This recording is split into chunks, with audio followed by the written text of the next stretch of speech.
We're going to be looking at Matthew, the 25th chapter. Very familiar set of verses here for us on this Mission Sunday.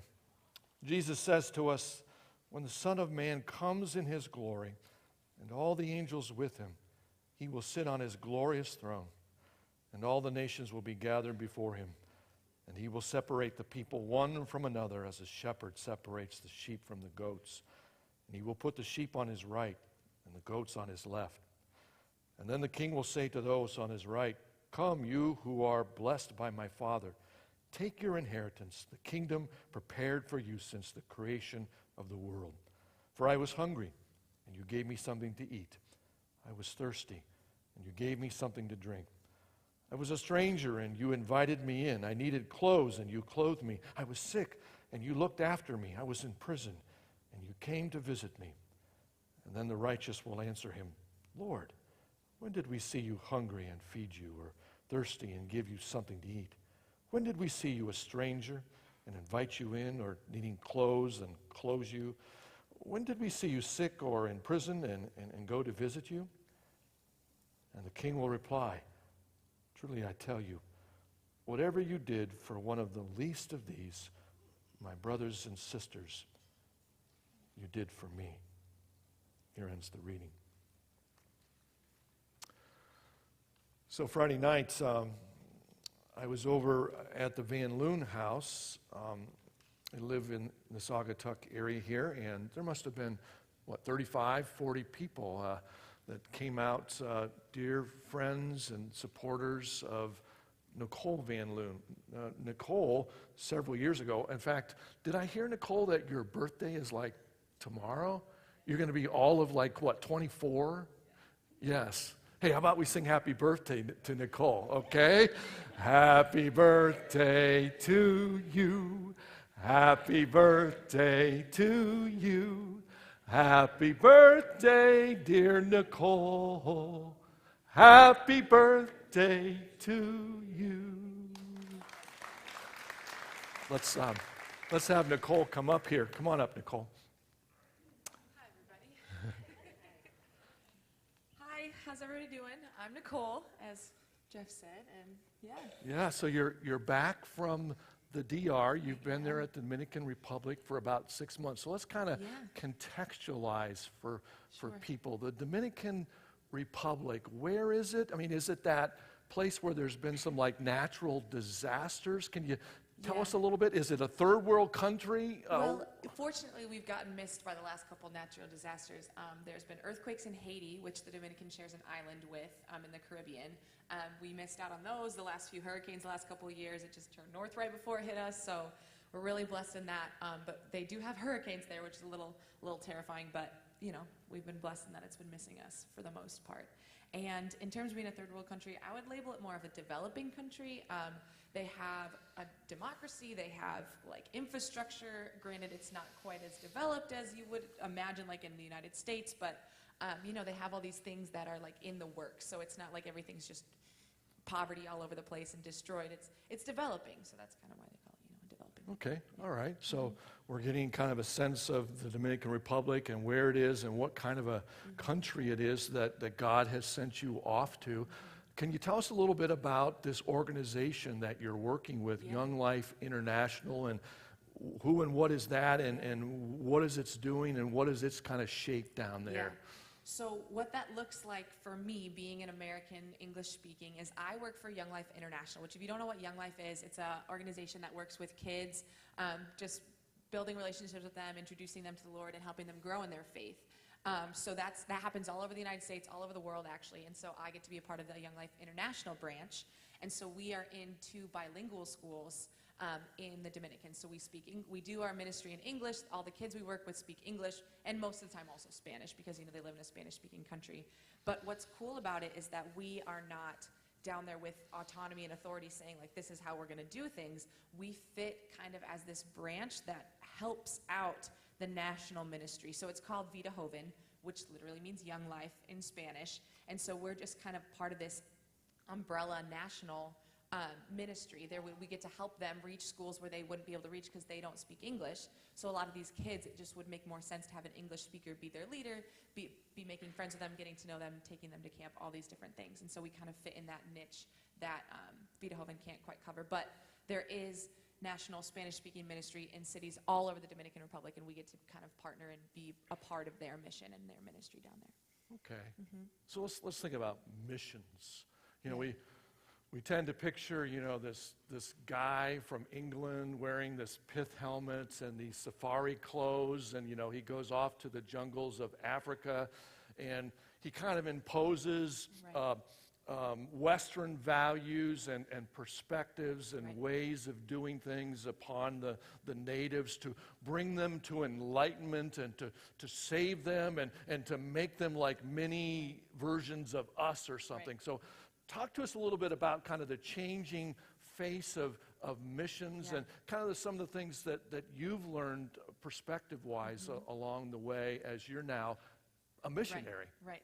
I think one of the most inaccurate parts of that is like they call it like kind of like the white savior complex. Like I don't imagine myself going down there to save anybody, let alone like the people I'm there to help, or what help is the wrong word too, but it's more of coming alongside and building relationships. That's with the kids that we minister to and with the national ministry. Like I said, we're just a branch of their ministry. We have no authority, autonomy over them. We're not telling them how to do their ministry because it is so different. Like let me think of an example.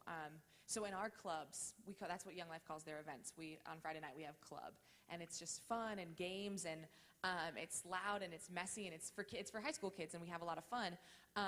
But what ours looks like is more of an American style club, because we're working with kids who speak English, whereas in like we wouldn't try and impose that on people who are doing Wiedehoven, where they are a little less punctual and a little less organized. The games are a little crazier and messier, and the skits are just it's kind of over the top, I guess you would say. So it's like it's very different the way our two ministries look, but they work together. And I personally have learned a lot. I live and work very closely with a lot of Dominican locals. I actually live with 2 Dominican women who do Wiedehoven, and I've learned infinite amounts from them already just in these 6 months that I've lived with them. And so I feel like I am more of a sponge, and people are more teaching me things than me going down there as this, safari person trying to say, here's how we do it. No, I'm learning how it's done where I'm at. And so that's been a real blessing to kind of learn and tell other people about. So the locals, they already know how to do it Yeah. really well. Oh yeah, they know themselves better than we know them. So why would we try and Exactly. We'd just rather say, okay, how do you do it? How does it work here?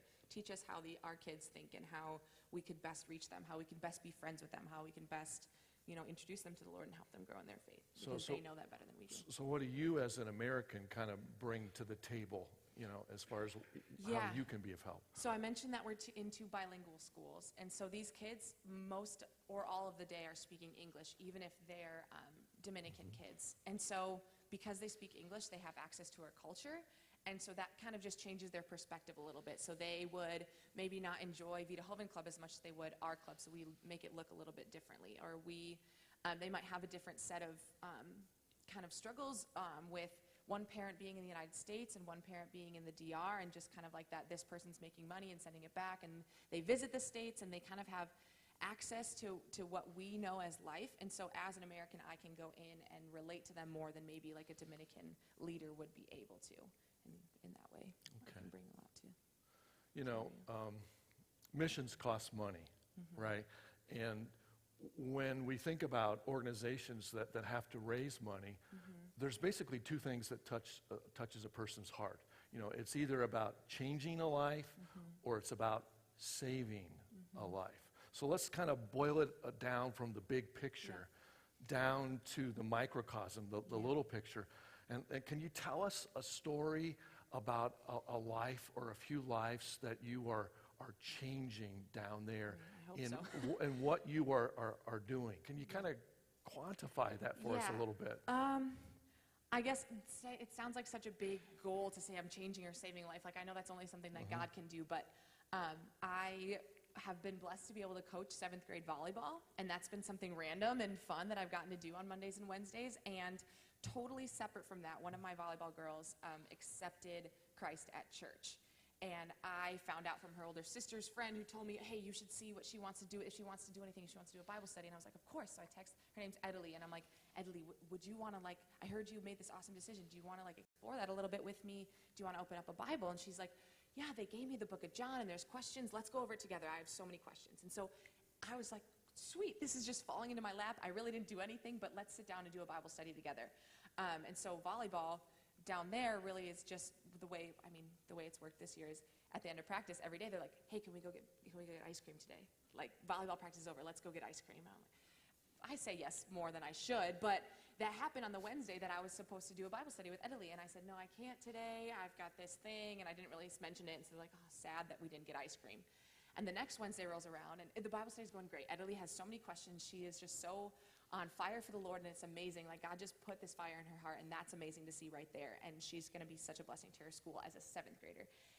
And then the next Wednesday comes around, and we have plans to do our Bible study again after practice. And the girls are like, let's go to ice cream, let's go to ice cream. And I'm already going to ice cream with Edalee, and she rats me out. She's like, Nicole's already bringing me to ice cream. And I was like, okay, well, all right, yeah, you guys want to come, like, but we're going to do a Bible study. Like, that's why we're going to get ice cream, is so we can open up the Bible and read the word of the Lord. And they're like, sure, if it's ice cream, we'll come. And so the whole volleyball team now comes, like these 10 other girls come, and we sit down and we read some of John, and they ask me these insanely huge questions. Like, in John it says, in the beginning was the Word, and the Word was with God, and the Word was God. And I'm trying to explain that concept to these 7th graders, and this one girl goes, well, who are God's parents? And I'm just like, man, I got to brush up on my theology. Anyways, all these great questions, and they're just digging, and I thought, oh my gosh, that was so great, but that's never going to happen again. This just was random. These girls wanted to come and get ice cream, and they sat down and they did this Bible study with me. And so then the next Wednesday rolls around. This is 3 weeks in a row now. And at practice, Hennessy's comes up to me. She says, Nicole, are you going to do your Bible study again with Edalee? And I said, yeah, of course, it's Wednesday. And she's like, well, can I come? And I was like, yes, definitely you can come. And then a couple other girls were like, well, if you guys are going to go to ice cream, we're going to come too. I'm like, I don't have enough money to buy ice cream for all of you guys right now. They're like, we'll buy our own. We just want to come and hang out with you and do what you and Edalee and Hennessy are doing. And so just kind of like that, I don't know what's happened yet. I don't know if I've made any difference or changed anything, but that is just such a huge gift from God that he literally just placed in my lap, where I didn't even know I was going to be coaching volleyball, and these girls, he put it in their hearts to want to open the Bible with me, and I'm so blessed to be able to open it alongside of them and talk about it. So, Nicole, I have a couple of daughters. One is 31. The other one's going to be 27 soon. It's particularly the younger one. She can talk just about as fast as you can. my Dominican friends hate me for that. If they speak English and they want to practice English, I'm not the one they practice with because I speak too fast. Man, your mind's just going. It's amazing and very inspiring, isn't it, folks? I'll try and to slow be down. able to, your passion that you have in your life is very inspiring as a young woman who has grown up in our congregation. But let's think about that practically. You grow up here, you go off to Michigan, and you graduate from Michigan University, and you can come back home and start to live your life and find your career here. But then this great God of ours, he gets a hold of you, and he calls to you. And the other day, we're sitting in my office for about an hour and a half, and we're kind of talking through a lot of this. And then we got to talking about the cost. We thought about Luke 14 and Jesus, saying to all of us that we've got to kind of count the cost of following him. So I want to do two things here. I want you to talk about the cost that has been involved for you practically of leaving everything and going off to a far-off country. But then I want you to kind of talk to us about how that relates to each of us sitting in the chairs out here as we're living our daily lives. Maybe we're not going to be called the Dominican Republic, but we're called right here, and the cost that's involved in following Jesus. Talk to us about that practically. It was, that verse came up, the Luke 14 verse came up in a Bible study that I was in like a couple days before I got on a plane and came here. And I didn't realize how big of a deal it was that I was coming home to see my family until I read that is my cost. So to like you said, leaving everything behind and leaving family and leaving friends and leaving the familiar, it was exciting until, it's an exciting concept. You think about all the things that you get to do when you arrive and the impact you're going to be making and all the experiences that you're going to have, and those are all great and awesome, and they aren't diminished at all by the cost, but they're almost elevated by the cost because you realize what you've left behind. So I am realizing that there's so many life events that I'm going to miss. Like, nobody in my life is getting married or really having kids or anything like those huge life events, but little stuff like my cousin, who is one of my best friends, she went to prom and I wasn't like there for that. I got to come home for her graduation, and that's when it kind of hit me, when I'm like, wow, I really care about what's going on back home still. I really have left a lot of great things behind, and so that's kind of, when I think about the cost, that's really what it is the home and the comfort that I have here. But the other side of that is I am stepping into this great home and this great community, and I have new places. I have room in my heart still to make another home down there, and so it doesn't seem, the equation doesn't balance, but it makes it worth it in a way. And that's all like big picture stuff, like the big things that I'm leaving behind, the big things I'm stepping into. But when I really think about it, it's like those counting the cost moments, they're moments, and they happen every day. It's not like everybody has to pack their suitcase and get on a plane. And it's not that you have to like move far away or you have to like renounce your family. And even though that's what that verse says, is that you have to like hate your family in comparison to how much you love Jesus. But I don't think that means you should hate your family. I think that means you should think about what it means, like the weight of how much you should love and serve Jesus with your whole heart. And I think that is a daily thing. And it definitely is for me. I make my own schedule, which is beautiful, but that also gives me a lot of choice in how I spend my day. And I think that we all have a lot of choice in how we spend our days in terms of not big macro stories and changing, earth-shaking things, but little conversations. Like you take an extra 20 minutes for that person who needs to lay something on you, or you pause in traffic to pray, or I don't know what your life looks like or what that looks like on a daily basis for you, but for me, a lot of times it means like even when I'm tired, even when I've had a full day of being with people, and that can be exhausting, you still turn around and you go and are with people who might need you, and counting the cost of like maybe your own tiredness at the moment, or your own schedule and being punctual to the next thing that you have. That's one thing I've learned to love about this culture is people, they make a joke that like there's like Dominican time or island time or whatever, and everybody's always late to everything. No, they value the relationships that they're building when they're in that moment so much that it's worth making someone else wait for them, because they're in something and they're building something, and that's important to them. And so it's okay if you're a little bit late to the next thing that you have. And so that's just something that I've really seen the beauty in, and it's just part of, counting the cost. It's not always a macro thing. It's in the moment. It's in your daily lives. And so, we talk around here, our vision as a church, that we're trying to take our earthly minutes and convert them, translate them into eternal moments. Right. You talked a little bit about those moments here. And so for you, God is using you to turn minutes into moments down there, and to be aware, for the light bulb to be on in our daily lives about how important relationships are, and to take advantage of that. So for our people, how good it is to be able to be reminded of, when I talk about, blue chip moments, in our lives. White chips are worth 1 point in poker. Red chips are worth 10 points, but the blue chips are worth 100 points. That's where we want to be spending our time. And I carry this around, and a lot of people in the church, they have a blue chip that I've given them, just to be reminded that daily in our lives here in America, this is our mission field. Right. Douglas, Saugatuck, Fenville, South Haven, wherever, where God can use us. What do you want to say to our folks in closing who have supported you and the mission that you're doing down in the Dominican Republic? well, first of all, thank you. The biggest thank you I can muster. I would hug every single one of you if I could. I'm a very much like hugging person, so if you want to hug me after the service, I will do it. But thank you for all your support.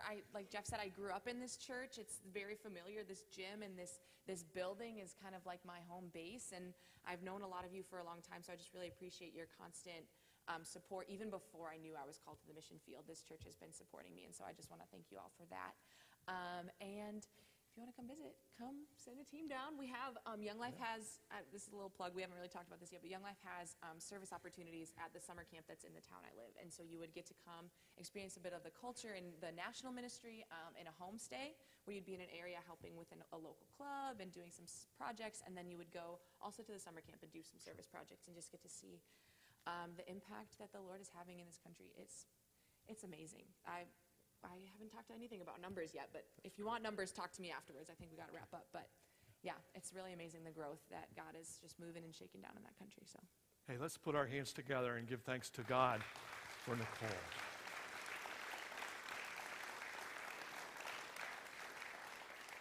I'm going to ask Dick and Lois Brumman to make their way up. We think about here we are in June, and on June the 30th, this gymnasium is going to be filled with people who are going to be packing tens of thousands of meals for Kids Coalition Against Hunger. We read the scripture. When was there somebody that was hungry or thirsty, and you fed them? You gave them, something to drink. And these are folks who have been involved on the front lines right here in our own community, doing that and organizing and putting their blood and sweat and tears into Kids Coalition. And I can't say enough about the good work that Dick and Lois have done. Let's put our hands together as we welcome Dick and Lois, and they share with us the vision of what's happening this year. Superman, Wonder Woman, Spider-Man. Captain America. Well, superheroes are blessed with the ability to fly, travel faster than light, move planets, have changed and enhanced vision, hearing, mental powers. Some can even cling to the buildings and have special spider sense. As mere mortals, we are somewhat limited in our special powers. When we see evil in the world, we are often frustrated by our inability to help others. Until now.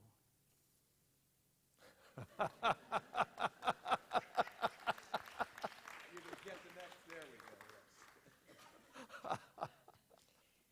On Saturday, June 30th, you too can be a superhero by joining us for the 9th annual area-wide packaging event here in the church gym. It all goes downhill from now, folks. That's as much as we got. We need 156 volunteers this year to fill this place up and to operate the 12 assembly line tables. Those of you who have helped in the past know how it works. There are volunteer opportunities for everyone, seniors, kids, families. And in fact, if I can read the script, you're encouraged to become a team captain. You can form your own team. You can even name your team if you want. You can be a superhero. And, we've got those costumes, and we'll let you wear those if you'd like. You can have them. And you can be part of the group that will come and do some trash talking, as some of the people do, and challenge the others to show that you can pack more than anybody else. If you have real young children, childcare is provided. In less than 3 hours, we will package thousands of these Royce soy-based, highly nutritious, specially formulated meals. Now, to volunteer, you just go to the church website, or there are forms in the lobby here in the church.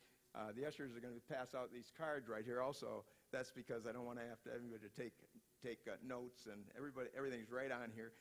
So take one of the cards. That'll give you all the information you need. Here's how the meals are distributed. One-third of the meals go locally through food banks in Allegan, Ottawa, and Van Buren counties, with help from Christian Neighbors, Hungry for Christ, and We Care. A third of the meals are stored in a warehouse near Detroit, ready for distribution to disaster-torn areas. And then the final third of these meals that we package here at this event, they help feed starving children in developing nations around the world. The ingredients for the meals cost 28 cents, and we thank you for the many generous donations that we've received to date. The more we collect in the next few weeks, the more meals we will package on June 30th. If you've not had a chance to donate yet, well, you can do that. We've got 28 days left here before we're going to be packaging here. You can go to the church website. You can send a check payable to the church and put on Kids Coalition Against Hunger in the memo line. And we want to stress that all the money, and this is, I think, really a fantastic thing that this church does in the community, all the money collected here goes directly to buying the food supplies. That's why we have to collect the money to buy the food supplies. So there's no charge. This church just does that. All of you do that, and we really appreciate it. This event is presented in partnership with the West Michigan Affiliate for Kids Coalition Against Hunger, which is a 501c3 humanitarian food relief organization. And it might be neat to note that since the first year, I can't believe 9 years ago, $103,800, more than that, has been raised by people right in this church. And in the, actually now it's more of a community. We're getting contributions from a wide area now, and people coming from a wide area as well. And we packaged about 371,000 meals during that period of time and distributed them through the regional and worldwide network that we have.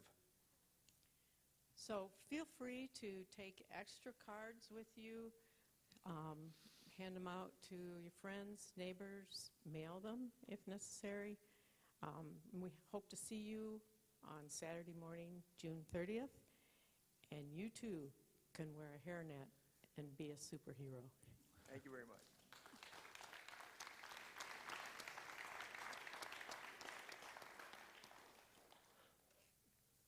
Wasn't that fun? Thank you, folks.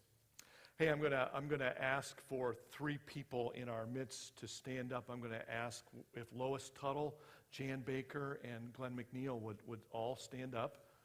Okay, you can see them. They are our 3 team leaders for our new ministry, newly created, Hand to Hand. And Jan and Lois have bravely decided that Glenn is going to be the one that's going to get up and speak. So let's give thanks to Jan and Lois here. I think this guy could talk the hair off a preacher. In fact, I already think he has. So We've had too many conversations. exactly. But Glenn is going to share with us about Hand to Hand, what it is, and how this first month, this trial run, has been going. So go to it, brother. So first of all, I want to thank my 2 helpers, and trust me, I'm their helper. They're doing most of the work, and I'm just the one that gets to stand up and talk to you. Hand to Hand is a program that really what we're doing is we're bringing together 4 entities, and our only goal is to feed hungry children. It's my favorite thing to do, to walk out and raise money to feed hungry children, because you literally cannot ask anyone, do you want to feed hungry children, and hear a no. It's just impossible to hear that. So when I listened to this today, as Pastor Jeff was talking, for I was hungry and you gave me something to eat, I want to share with you, some of you may not know this, but I spent 15 years teaching high school English.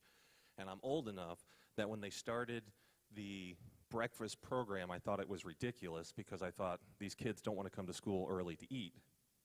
There are hungry kids. There are hungry kids everywhere. They come, they need the food. So what Hand to Hand is, we are providing food for the weekend for children to take home. These children that are in need, they are receiving food for an entire weekend. Breakfast, snacks, lunch, things they do not have. And we are doing this through charity. So these groups are coming together. On Thursday nights, we are packing food that is good food. It is good meals, not only for the kids. Hopefully, we try to get 1 meal for the entire family as well. We have a good group of volunteers already. Please be a part of that. You can get on our list, and we will tell you when we're packing. It takes very little time. It is fun. Most of the people want to do more and more and more. The church's role in this is to provide a place not only for the food to be stored, but for the volunteers to pack and then transport this food to the school. This food is given anonymously to these students. It's put in their backpack. They carry it home on the weekend, and their families have more to eat. So we would love you to be a part of that. And you can volunteer in several ways, and we hope to develop this. So far this this spring, we have ran the pilot, and we are serving 29 students here at Douglas Elementary. So those are 29 students that need food to eat, and we are providing it, and it's been a lot of fun, and it's been very rewarding for us. So I hope that you can be a part of that. If you have questions, we are going to do tours today after both services. I think Lois is going to help after the first service, and maybe both of us, or at least me on the second service, if you want to see the room. So I want you to understand the ways that you can help. You can volunteer to help us pack. You could volunteer to help us deliver to the school. You can volunteer to bring in food, and that's going to become more clear next fall when we'll actually have tickets of telling you, hey, here's what we need. If you want to do some shopping while you're out and buy these things, and we'll have boxes for you to put them in, then you're more than welcome to do that. You can also help us pray. So part of the hand-to-hand program, each time this food is packed, we pray over it so that these kids, we're the ones giving them the food, but we want them to know where that blessing is truly coming from. Okay, so we're praying that that message goes forward to them, and that them just filling their bellies will help them, find the right path and learn more. Okay, so thank you. If you have any questions, please ask us. If you want to see the pantry, just come up and see us afterwards, and Lois and I will make sure that we show you the room and the great work that we're doing. Thank you.